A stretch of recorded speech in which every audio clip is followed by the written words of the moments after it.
Thanks for joining us today for our next episode in the addiction series.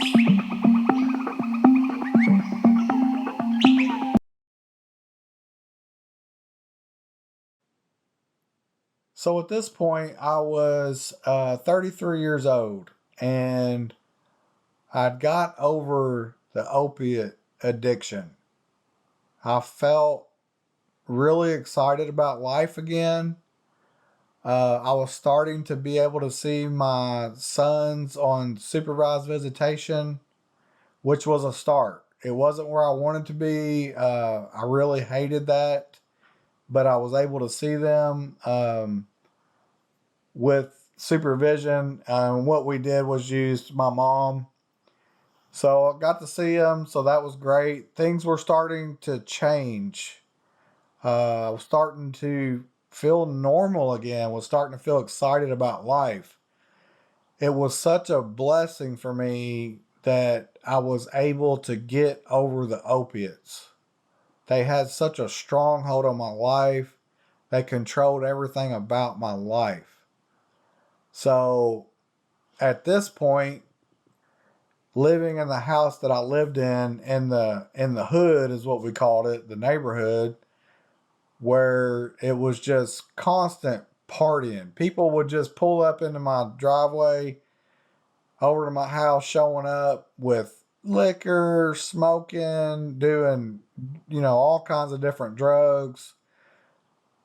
What I just came through, I didn't want any part of that. So I told my dad, like, that I think it's time for me to move.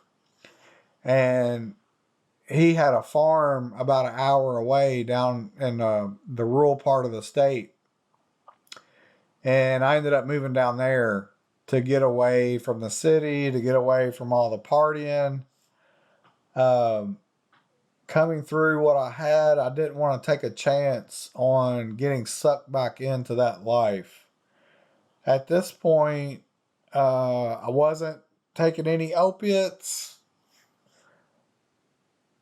I wasn't drinking. I was smoking weed though. And I was smoking weed pretty much every day. At that time in my life, I felt like that was a much better way to live than the opiates.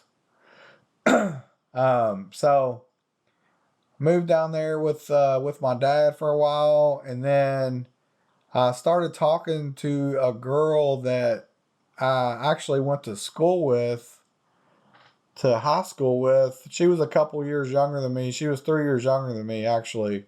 Her brothers I played basketball with. They were a great family. Remembering back, their dad was one of the gentlemen that I remember when I was in high school wishing that he was my dad. Actually, that was probably about sixth grade. I think that was the school year, but right before I met my biological father. I really respected their dad. And anyway, started talking to her and we really hit it off. She was going through a divorce, and come to find out, her husband had a really bad pill problem, and his was with Oxycontin. And they had lost their home, lost their cars. And I remember telling her, so I was like, so he has this problem. What about you? Was that something that you got involved in with as well? And she was like, no, I don't understand that. I hate it. I hate those pills. I hate those drugs. I don't want anything to do with it. And I was like, okay. I was like, well, that's good because I can't be with anybody who has anything to do with any kind of pills, doing any kind of drugs. Of course, smoking weed, that's fine by me because that's what I do. At the time, that was my thinking. Um, so we were on the same page, it seemed.